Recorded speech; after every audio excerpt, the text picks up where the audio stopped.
गणेश ग्रह नक्षत्र योगिनी राशिरूपिणी देवी मन्त्रमयी नौमि मातृकां पीठरूपिणी प्रणमामि महादेवी मातृकां परमेश्वरी कालहल्लोलकलनाशमकारिणी यदक्षरैकमात्रेऽपि संसिद्धे सदधते नरः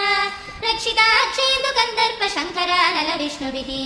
यदक्षर शशिज्योत्स्ना मण्डितं भुवनत्रयम् वन्दे सर्वेश्वरीं देवीं महाश्री सिद्धमातृकाम् यदक्षर महासूत्र प्रोतमेतज्जगत्त्रयम् ब्रह्माण्डादिकटाहान्तं तां वन्दे सिद्धमातृकाम् यदेकादशमाधारं बीजं कोणत्रयोद्भवम् ब्रह्माण्डादिकटाहान्तं जगदद्यापि दृश्यते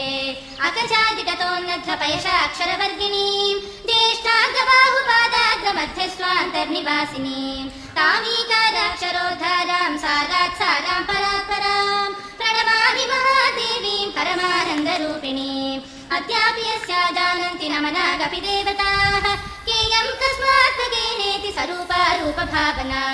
वन्दे तामहमक्षय्यां शकाराक्षररूपिणीं देवीं कुलकलोल्लास प्रोलसन्तीं परां शिवां वर्गानुक्रमयोगेन यस्यां मात्रष्टकं स्थितम्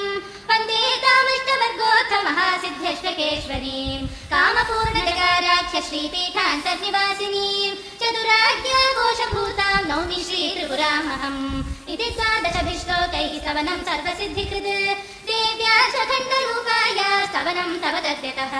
भूमौ स्खलितपादानां भूमिरेवावलम्बनं त्वयि जातापराधानां त्वमेव शरणं शिवे त्वमेव शरणं शिवे त्वमेव शरणं शिवे।